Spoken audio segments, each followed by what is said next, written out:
Kalau tak ada takwa, tak beriman dengan Allah, tak beriman dengan ayat Allah, takkan dapat. Takkan tu dia. Pentingnya takwa, beriman. Baik. Muslimin muslimat yang dirahmati Allah Subhanahu wa taala. Kita boleh tahu. Di dalam syurga Firdaus 70 mahligai daripada emas dan perak, dan tersebut pada satu riwayat. Maknanya tuan-tuan, di dalam syurga ni emas, bukan batang kayu dah. Pintu emas, apa semua emas belakang. Semua emas belakang, tak ada kayu dah. Semua emas belakang. Tu hebat dalam syurga tuan-tuan. Apa lagi tu? Baik, kita boleh tu. Dan pada satu riwayat, satu cerita yang lain diberi pahalanya seperti mempermudahkan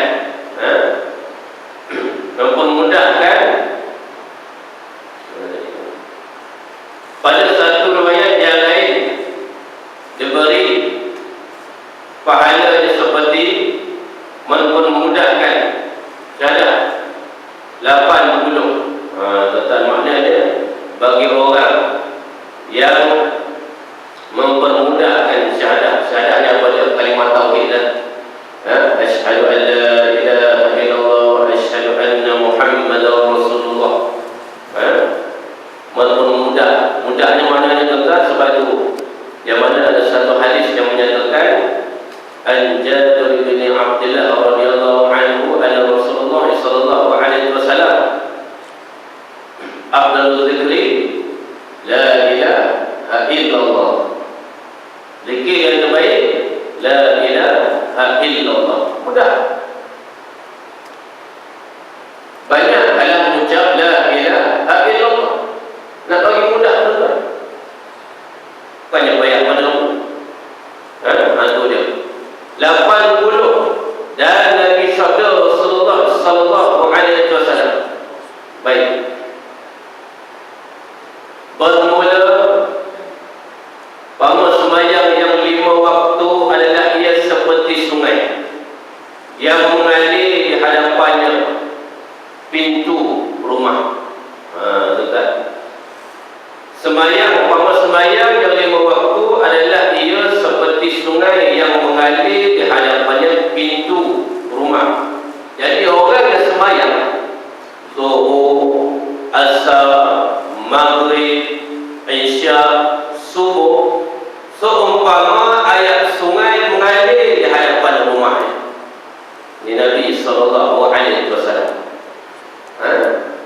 Dan bila dia mengalir itu contoh apa? Tengok tu. Salah seorang daripada kamu maka mandilah ia daripadanya. Jadi tuan-tuan, bila kita nak menunaikan solat, badan kena dalam keadaan bersih. Dalam keadaan bersih. Maka kena mandi. Kalau muhafah lah boleh badan terbelenggu apa semua tuan-tuan tu berbau. Kita nak berhadap dengan Allah Subhanahu wa taala ni, kita duduk dalam rumah, kita buat kerja, ada tempat mandi apa semua, mandi dah. Dah ada dah keselesaan pada mandi. Nak menunaikan solat 5 waktu ni, mandi seumpama ayat sungai yang mengalir. Walaupun dekat rumah kita toilet bola, ada segi empatnya, ada shower, macam-macam. Rumah tuan-tuan ni semua orang lain-lain, dia tak sama. Saya selalu ada yang kolam renang pun ada. Tuan-tuan, Ustaz ada yang sungai, apa ada buka kolam renang pun ya. Jadi tuan-tuan, orang yang nak menunaikan solat 5 waktu seperti ayat sungai mengalir di hadapan. Apa dia? Itu dia. Ketika dia mandi, mandilah dia daripadanya pada setiap hari 5 kali. 5 kali. 5 kali apa? Solat 5 waktu. Sudah dibuat.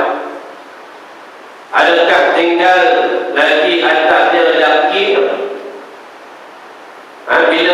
Bila hamba Allah ni tuan-tuan menunaikan solat 5 waktu sehari semalam. Subuh dia mandi dah kita ni. Sebelum solat subuh dia mandi dah. Lepas tu mai pula Allah mandi lagi. Mai pula asap mandi lagi. Nak dekat maghrib mandi lagi. Tuan-tuan, adakah daki di atas dekat badan dah? Daki dah tuan-tuan? Takkan daki dah. Bersih. Fitrah bersih. Pakai pula minyak wangi apa semua tuan-tuan. Allah Rabbi. Ni pandangan orang melakukan solat. Apatah lagi orang yang membaca qiraatul Quran, baca Al-Quran, lagi hebat tuan-tuan. Sebab tu ada satu cerita yang mana ada seorang tuan ni dia bernama Kazim, bukan Kazim Ilyas, nama dia Kazim. Maka si bapa dan si ibu dia ni, dia mai hantar anak dia ni duduk kat rumah ayah dia. Kalau duduk kat rumah tuan, dia pun duduk. Berapa lama? Duduklah selagi mana mak dan ayah tak ambil, pun duduk. Jadi si cucu dia ni tuan-tuan minat dengan datuk dia ni. Cucu kesayangan. Cucu kesayangan tuan. Duduklah. Bila duduk, maka si cucu ni tuan-tuan dia perhati tuan. Bapa tuan dia hari-hari baca Quran. Hari-hari lepas solat subuh baca Quran, asar zuhur baca Quran, maghrib baca Quran, isyak baca Quran. Jadi cucu dia perhati. Bila perhati, dia pun ada minat. Dia tanya tuan, apa kelebihan baca Quran ni? Apa fadilat dia ni? Tuan boleh bagi tahu saya tak? Maka si tuan ni tuan, dia pesan kat cucu dia, kau main sini tak?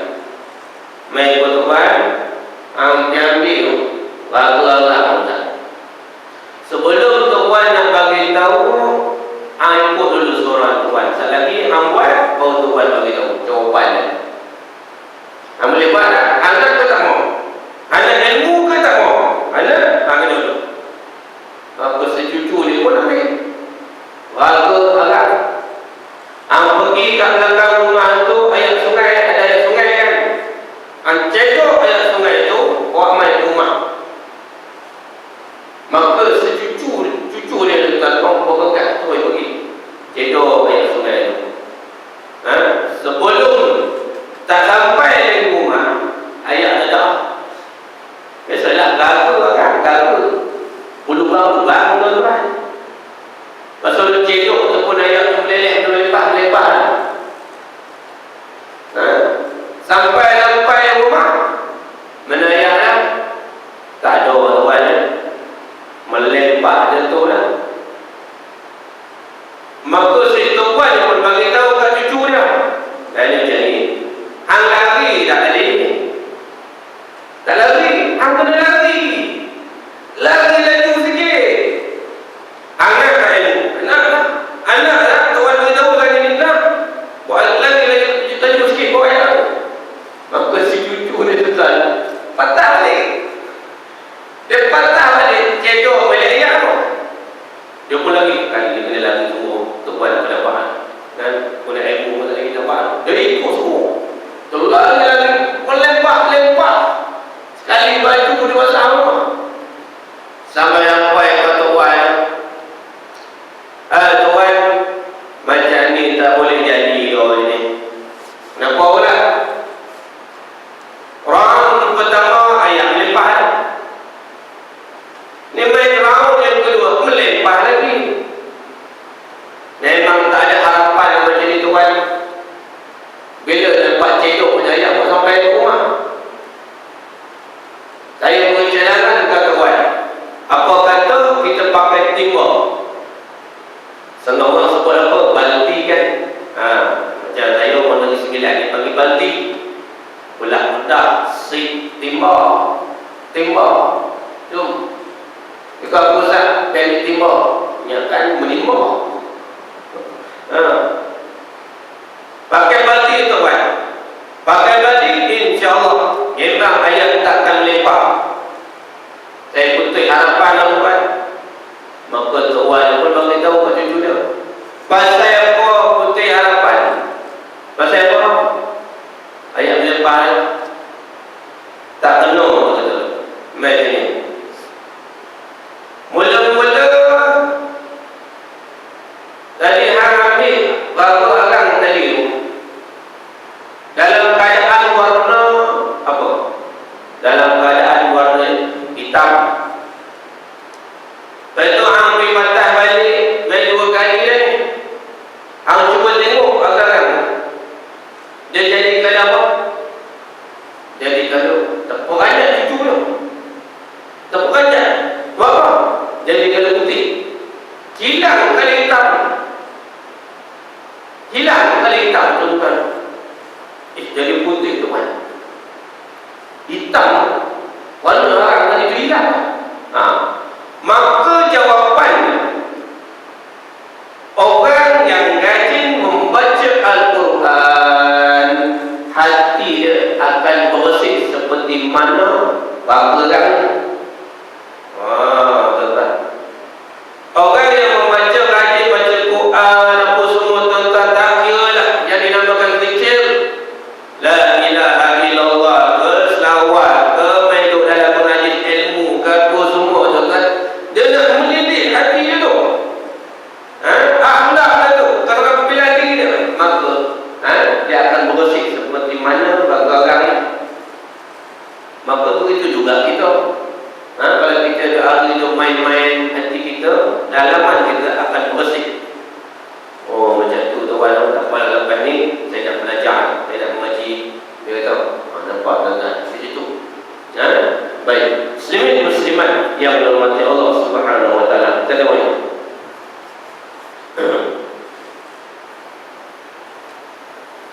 Maka sembah, bukan sembah. Ada kitab macam tu lah tuan. Kitab Jawi ni, tulisan lama-lama ni, takkan sembah pula, takkan sahabat sembah Rasulullah pun, bukan sembah. Tengok dalam kitab. Maka bertanya, bertanya bukan sembah. Maka bertanya, maka sahabat ni dia tanya soalan pada Rasulullah.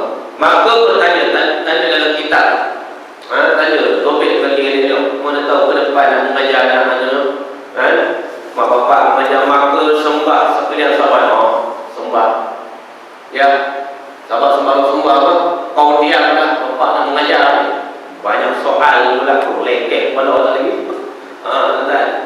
Pilih elok. Pilih elok. Maka bertanya sekalian sahabat, jangan tinggal ya Rasulullah. Maka jangan tinggal ya Rasulullah. Maka sabdanya, demikianlah sembahyang 5 waktu itu menghapuskan dia akan segala dosa. Nampak tuan-tuan? Sembahyang solat 5 waktu, Allah Subhanahu wa taala diberikan keistimewaan kita ni, tambah pula umat Nabi Muhammad sallallahu alaihi wasallam, hapus segala dosa. Start daripada mengangkat wudu, ayat semayang tu pun Allah nak kira lah. Basuh muka, lepas tu dia gosok pula mata mungkin tengah hari tadi, pagi tadi, dalam perjalanan balik kerja dia tengok maksiat, mata tadi dia sapu dengan wudu, jatuh. Dosa-dosa kecil-kecil lah. Tuan-tuan, dosa-dosa kecil tu kelebihan mayang patut Nabi sallallahu alaihi wasallam. Dia bagi tahu, ittaqullaha fis salat, takut kalau kamu akan sembahyang solat. Asal nak bertemu dengan Allah Subhanahu wa taala, sembahyang sajalah yang akan menyelamatkan kita. Kalau orang jadi tak sembahyang, Allah kita tak cukup menakutkan kita. Bagaimana bertemu dengan Allah Subhanahu wa taala dengan bertemu macam-macam liku, ular, hujan, akrab, apa semua tuan-tuan kita soalnya. Maka sebelum dijemput oleh Allah, standby lah kita. Bawa bekalan sama-sama. Bekalan apa dia? Takwa.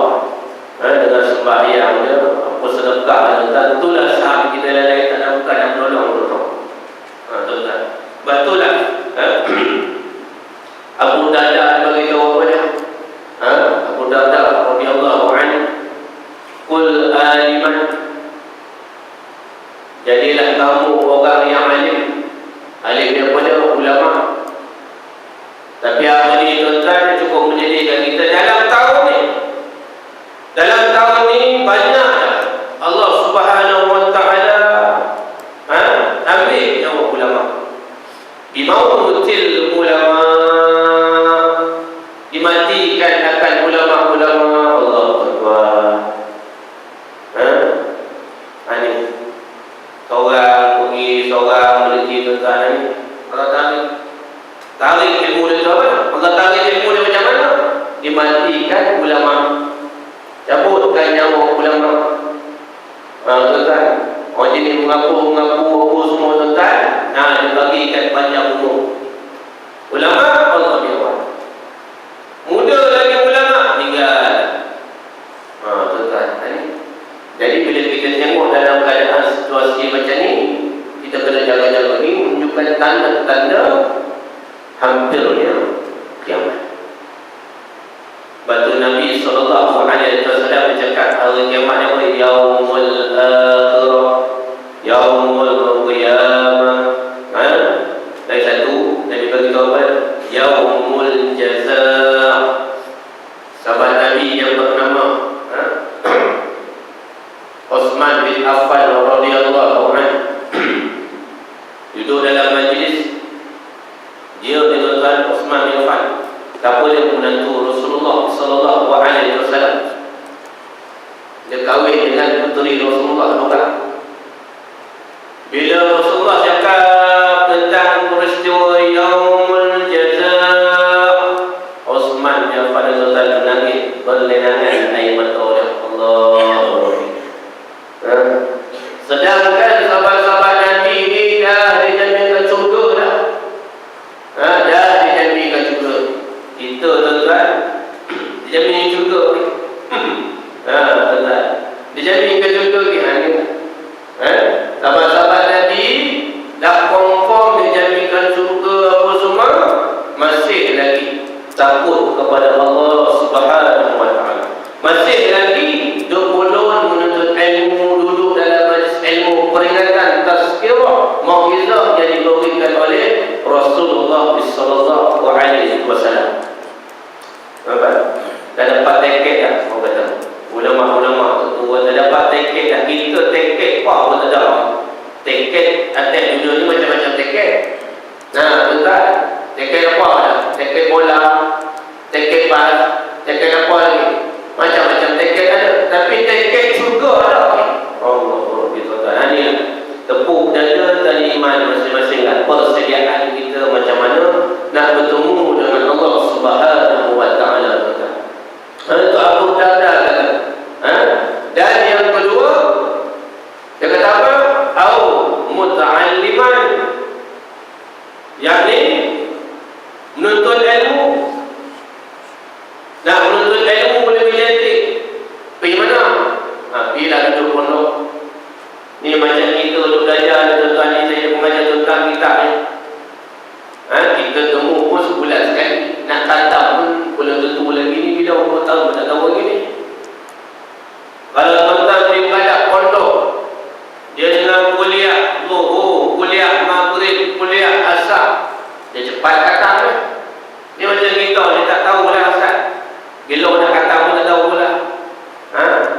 Sebulan sekali. Tuan-tuan, au ta'alliman. Kalau boleh. Tak boleh juga. Jadilah au mustami'an.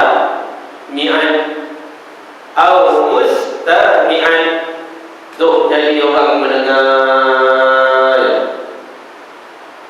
Tuan-tuan, dia buta jawi. Dia kitab, dia tak berhenti yang semua tak apa. Duduk.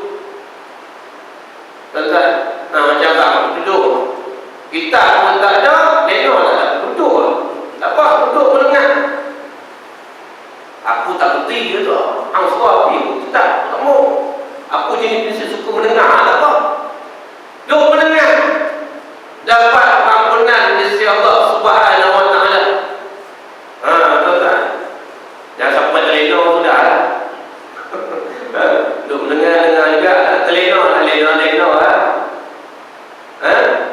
Tu, golongan tu. Jadi Abu Darda kata apa? Jangan kita jadi golongan seterusnya pada fatahlik, yakni binasa.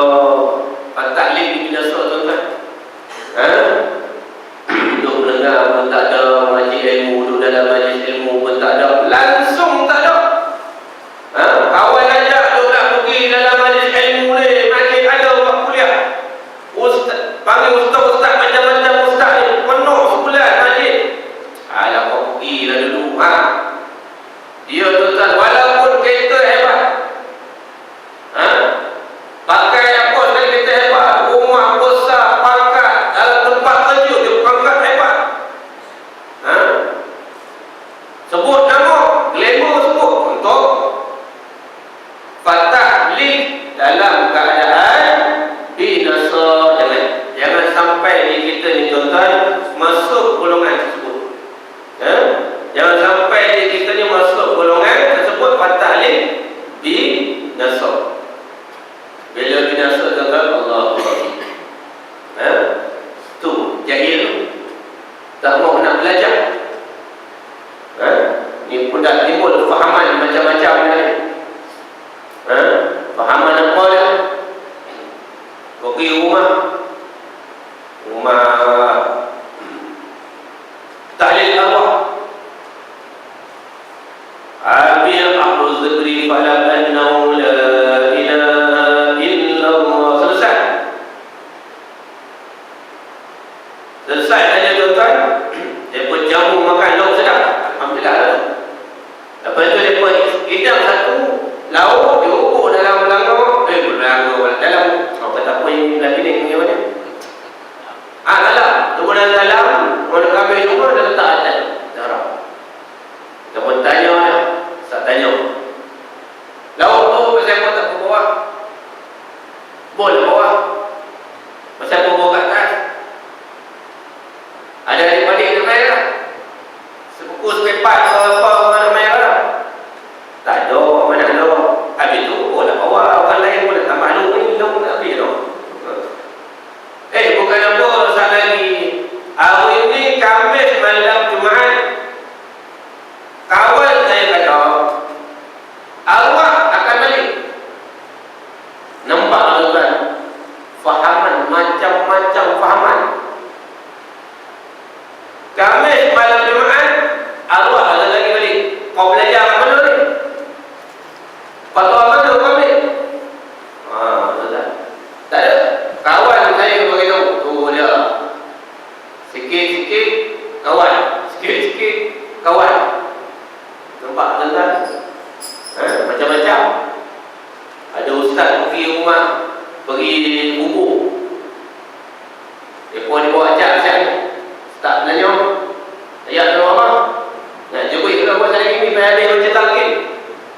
Mana ada? Habis tu kau ni minum apa? Tak ada lah. Betul kau dapat apa? Tak lagi nak jumpa. Orang dalam kaos sudah nanti bos. Orang dalam tak ada kaos. Kau ada kawan nak mati meninggal. Belajar kat mana ni? Kawan begitu. Ada kawan begitu. Belajar kat kawan. Dapat kawan bagus, alhamdulillah. Kawan ini belajar ilmu tuan-tuan. Al-Hari mengaji ilmu, alhamdulillah. Dapat kawan ini tak belajar ilmu, aku bingung pak sekali dengan dia, aku bingung. Allah Rabbi tuan-tuan ni macam-macam fahaman. Ini tuan-tuan ni. Baik, muslimin muslimat yang berhormat Allah Subhanahu wa taala. Betul tuan-tuan. Ulama beritahu yang mana apabila seseorang yang meninggalkan sembahyang, yang pertama yang kena, apabila seorang itu meninggalkan sembahyang, solat, dia akan menghitamkan muka syaitan. Bila kita sembahyang kan, dia akan menghitamkan muka syaitan. Tu sembahyang. Yang keduanya, solat adalah nur bagi orang mukmin, cahaya. Bila dia jaga solat,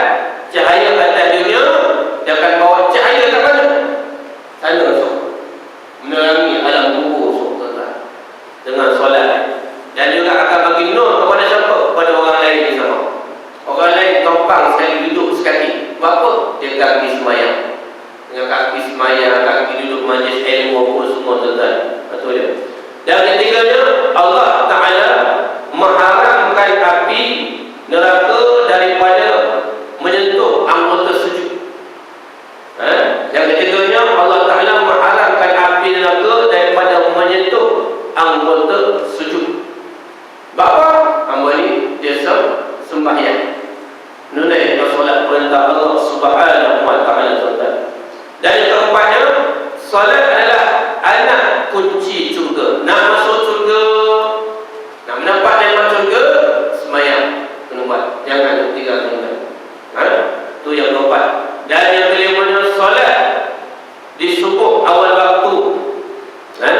Solat di subuh awal waktu, maka seseorang tuan-tuan, dia telah membawa bendera iman. Walaupun sibuk tak mana sekalipun kita ni tuan-tuan pergi kerja ke apa semua, tahu tempat kerja setengah-setengah orang, tempat kerja jauh. Saya ni ustaz, nak pergi kerja pukul 5 kena keluar daripada rumah, nak tak apa, keluar.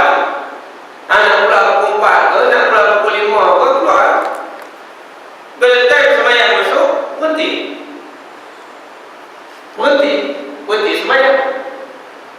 Bila selesai sembahyang, dia pergi kerja, maka dia telah membawa bendera iman. Lemak begitu, tuan-tuan. Bagi manusia pergi kerja, keluar pukul 4 pagi, keluar pukul 5 pagi awal, duduk atas jalan lah. Tak singgah sembahyang, tak berhenti sembahyang. Tahu nak dia kerja ni, nak paskat lagi ni, takut. Manager marah. Nampak tuan-tuan? Dia tak takut dengan Allah Subhanahu wa Ta'ala marah.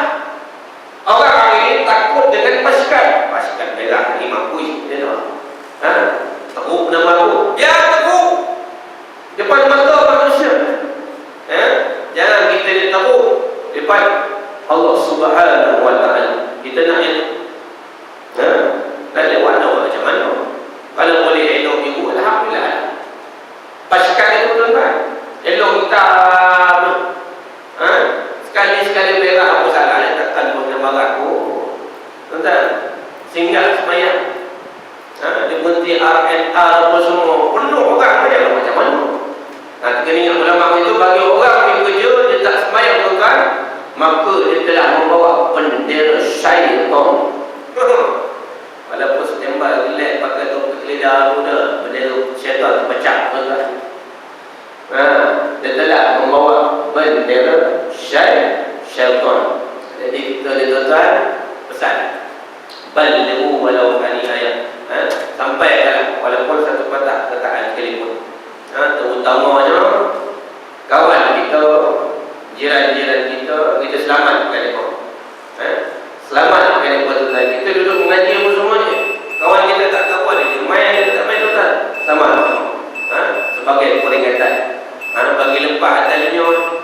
Kita nak bagi lepas atas dunia. Baik, muslimin muslimat yang dirahmati Allah Subhanahu wa Ta'ala.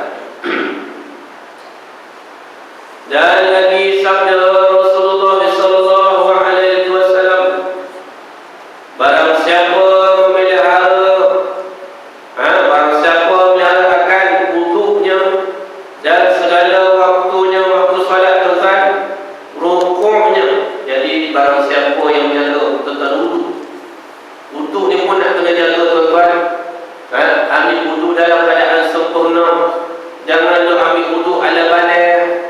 Ni nak sembahyang, nak berhadap dengan Allah Subhanahu wa Ta'ala, ambil wuduk cepat semua. Basuh pun kadang-kadang tak penuh. Tambah pula tuan-tuan, nak kena jaga betul-betul. Masa kita nak jiwai kaki kita ni buku lali ni, kalau boleh gosok, bagi rata. Pada itu kalau kita buka mengaji buat fiqah lah, bagi rata, kena aja, biar lebih tak apa. Esok apa dia? Sinar cahaya kat sana, juga jalan Allah Subhanahu wa Ta'ala. Ambil bagi elok, gosok muka tuan-tuan, mana ada janggut tebal-tebal, gosok bagi rata elok apa semua. Kalau boleh, mata kita ni sapu sikit, ambil wuduk sapu sikit mata taik macam tu tuan-tuan. Ayat juga tangan kita ni sampai pergerakan berlebih pun tak apa. Lebih pun tak apa tuan-tuan, bagi lebih pun tak apa. Jangan ambil kadang-kadang Allah lebih tuan-tuan. Kita ambil wuduk elok dah, alhamdulillah dah. Tapi cek sama anak kita, cek sama anak kita. Kita belajar dah, apa semua dah, balik. Sedangkan ayat kaki kuliah, tapi anak ambil wuduk tak sempurna. Waktu bila pergi semayang Jumaat, bawa anak, boleh kantoi tengok orang lain, ayah ada tu kaki kuliah. Bro, kau tengok tak? Dia tu kaki kuliah kan? Aku tengok anak dia tadi ambil wuduk, ala-ala. Boleh? Waktu perajar orang, jangan macam tu. Jangan macam tu tuan-tuan. Ajar sama, bagi yang elok. Buku lali kita ni kaki kita, kakak tuan-tuan. Kalau boleh, bagi kantor. Banyak kadang-kadang saya jumpa kaki kawan ni tuan-tuan, dia depan aja dia jemput, belakang tu meja.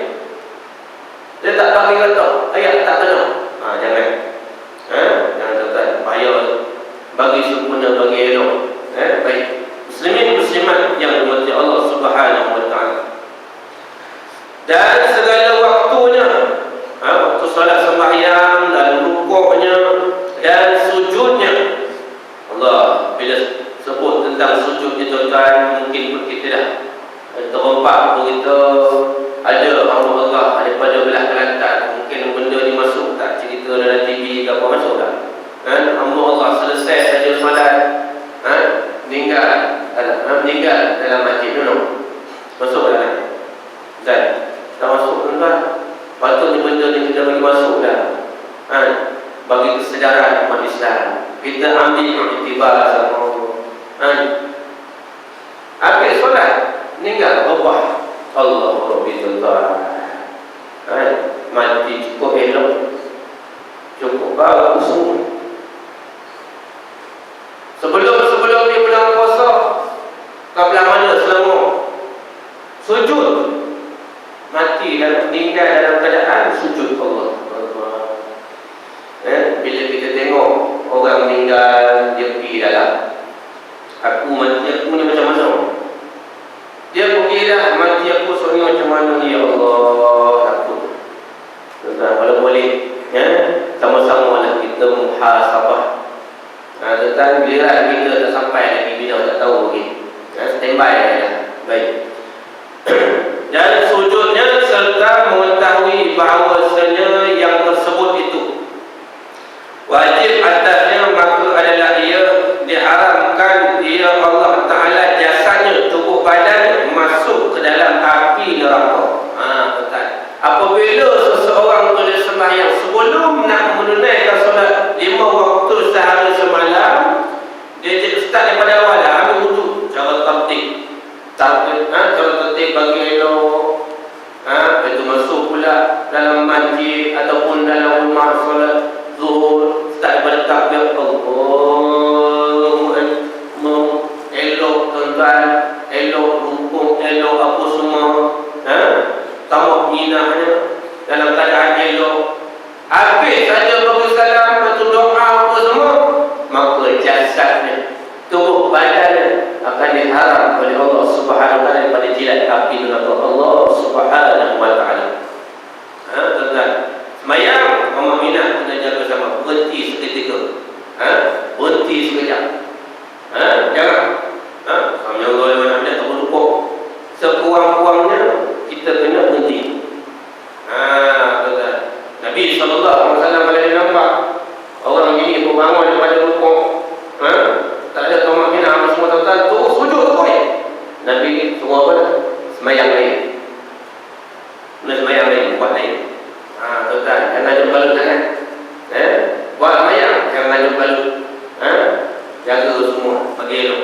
Baik, muslimin muslimat yang dirahmati Allah, daripada api neraka Jahannam. Dan sabda Rasulullah sallallahu alaihi wasallam, barang siapa meliharakan atas sembahyang adalah digunakan baginya cahaya. Digunakan baginya cahaya dan kelepasan daripada api neraka pada hari kiamat. Nampak tuan-tuan, Nabi sallallahu alaihi wasallam banyak Nabi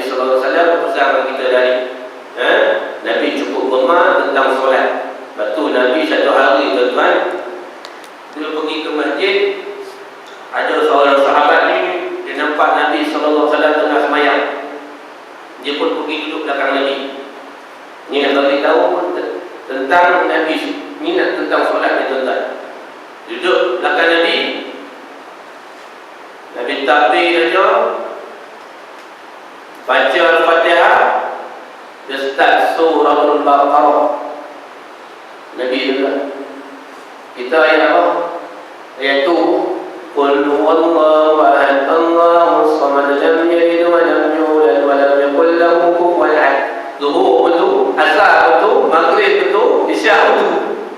Melainkan kalau masjid tu ada kuliah atau rumah ada kuala, kadang-kadang suruh ustaz. Jadi ada tu imam tu, tuan-tuan. Siapa lah imam dia dah ada banyak hafal ayat-ayat tu.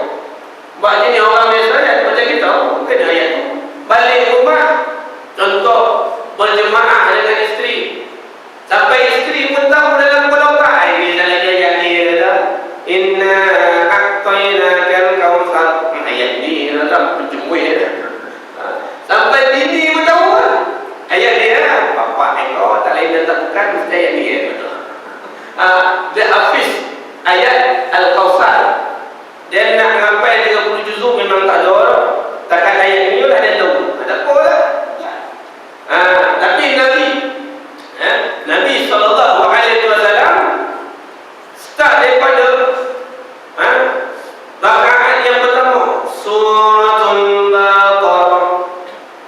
Maka sahabat duduk kat belakang dia sembah. Ayat panjang ni tu. Dah macam kita lah boleh tarawih. Panjang sungguh ni. Ambil pula ni imam pula petani, pula apa lagi. Tuan-tuan, siapa yang duduk sebulan. Mungkin ada cuma di belakang. Maya kalimat yang sama, kiblat yang sama, dalam hati duduk makin. Panjang semua ni memang sungguh dah ni. Aku tak main dah macam ni. Contoh. Tu kita. Ni sahabat tadi ni. Dia target apa dia? Ni salah lagi ni mungkin Nabi berhenti ayat yang ke-100. Dia target lah. Sampai saja ayat 100. Tuan-tuan tu lebih dari itu tadi. Lebih ni. Dia target lagi lagu pada dia. Ni salah lagi mungkin Nabi berhenti ayat yang ke-200. Betul lagi. Speed semua. Baca tuan-tuan. Makna speed tu bukan laju semua. Baca tartil dengan tajwid elok. Maksud saya speed tu, dia terus baca. Dia tak ada berhenti. Baca terus. Maka sahabat dia berhenti. Ini dah lebih dari tu kata ini. Habis lagi Suratul Baqarah, Suratul Ali Imran. Tuan-tuan, Imran dah ada tau. Lebih dari ni. Masuk pula Suratul An'am tu dia. Dan bila nak berhenti habis tuan-tuan Suratul An'am, Nabi rukuk, Subhana rabbiyal azim wa bihamdi, Subhana rabbiyal azim wa bihamdi. Habis saja macam kita biasalah, Subhana rabbiyal azim wa bihamdi 3 kali kan. Nabi sambung lagi tasbih. Makna rukuk lagi banyak. Subhanallah, tuan-tuan. Naik saja rukuk, tuan-tuan. Maka sahabat ni pun pada apa? Dia bela dia tak lakat dah. Memang tak boleh pergi. Memang tak boleh pergi lah. Allah, tuan-tuan, Nabi Rasulullah 1 rakaat nak dekat masuk dah. Suratul Maidah hampir dekat 5 juzuk. Allah, tuan-tuan, kita tuan-tuan kalau berani buatlah testing lah balik, cuba test tengok. Cuba test tengok. Allah, tuan-tuan, tu kita. Sebab itu yang dikatakan Aisyah kata pada kakimu bengkak ya Rasulullah. Bengkak kaki Nabi sebab Nabi banyak solat. Sembahyang lama tu yang kaki dia jadi bengkak. Tuan-tuan, dia punca tu. Nabi minat kepada solat. Allah, tuan-tuan, tuan-tuan ni nak bagi tahu tentang umbaran Nabi SAW Rasulullah. Allah, tuan-tuan, kita pun tahu tu imam baca juzuk yang ke-30 tu cukup dah. Tak payah baca suratul Nazi'at, lagi baca tak payah baca suratul Amma Yatasa'alun Al-Atawasiyah. Baca wal fajr cukup dah. Tu pun panjang. Wal fajr wa layalin ashr. Panjang ayat itu. Dah, dalam hati dah.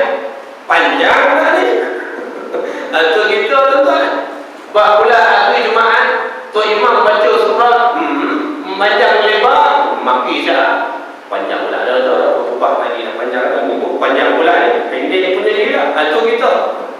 Betul. Buat imam kasyaf mampu ambil mati aku tadi dulu. Dan aku tahu aku dapat baca yang ni. Mampu ni. Allah itu Tuhan ni. Itu penyakit kita. Penyakit dalam hati kita. Nak buat macam mana? Betul. Tapi sama-sama kena bersama sama. Jangan berada dalam betul-betul baik. Muslimin muslimat yang dirahmati Allah Subhanahu wa taala. Baik, kita boleh. Dan lagi satu riwayat, lagi satu cerita Sayyidina Anas radhiyallahu anhu. Siapa Sayyidina Anas? Sayyidina Anas ni tuan-tuan, dia khadam Rasulullah sallallahu alaihi wasallam. Sayyidina Anas ni khadam Rasulullah, dia beriman dengan Rasulullah sallallahu alaihi wasallam. Allah ni, siapa dapat hari khadam khidmat dengan Nabi Allah, cukup hebat. Batu sampai orang kata Nabi Isa, orang kata Nabi Musa, orang kata bala boleh. Dia niat tadi tuan-tuan, bala boleh aku ni nak berkhidmat dengan Rasulullah pun cukup dah. Berkhidmat kali kasut Nabi pun dah bagi aku cukup, manfaat besar. Nabi Musa pun buat. Bayang Nabi Musa bisa. Nabi Isa. Kalau boleh aku jadi sebagai khadam Rasulullah pun tak boleh. Dia niat. Tapi Allah Subhanahu wa taala makbulkan niat itu. Allah bagi juga apa dia? Dia sebagai pendukung menyelamatkan agama Nabi Muhammad sallallahu alaihi wasallam. Waktu turunnya Dajjal. Bagi pilihan dia. Betul Nabi Isa alaihi wasallam. Ini kalau boleh jadi khadam Rasulullah pun jadilah. Kali kasut dia apa semua tuan-tuan. Begitu juga kita tak ada nak orang kata apa, nak berkhidmat dengan Rasulullah, maka kita berkhidmatlah dengan orang alim-alim ulama, dengan tuk-tuk guru, para syekh, para masyayikh, tapi yang betul-betul ahli sunnah wal jamaah. Jangan pula yang ada melencong. Kalau nak bagaimana? Itu tak guna pakai tuan-tuan. Banyak lagi. Bagaimana yang betul-betul ulama, tuk guru yang berlandaskan ahli sunnah wal jamaah. Tuan-tuan, orang yang alim apa semua tuan-tuan. Bagaimana? Kalau tuan-tuan bagaimana pondok apa semua tuan-tuan, bagaimana? Ustaz-ustaz apa semua, tuk guru, bagaimana tuan-tuan? Itulah saham kita akhirat sama. Baik, itu juga saya. Masih lagi bagaimana? Sebulan sekali pergi ziarah tuan guru syekh saya, jumpa tanya khabar apa semua tuan-tuan. Hubungan itu mesti ada. Tuan-tuan, baik. Muslimin muslimat yang dirahmati Allah Subhanahu wa taala. Itu Anas siapa dia? Khadam Rasulullah radhiyallahu anhu. Anas radhiyallahu anhu dengan katanya adalah roh Nabi sallallahu alaihi wasallam pada adanya Allah Subhanahu wa taala. Ada dekat situ tuan-tuan. Dan lagi satu riwayat Sayyidina Anas baik kepada Allah Subhanahu wa taala. Dan mana yang kurang tua kelemahan dari saya sendiri, insya-Allah tuan-tuan sekiranya banyak dengan pimpinan Allah Subhanahu wa taala kita akan sambung lagi dengan kitab Al-Waqid wa Jawahir fi Hukumatil Ahli Al-Kabair. Bismillahirrahmanirrahim. Allahumma hayyina bima amitna bima wa hashna bima wa khalna jannatan wa bima wa rahmatika ya arhamar rahimin. Walhamdulillahi rabbil alamin.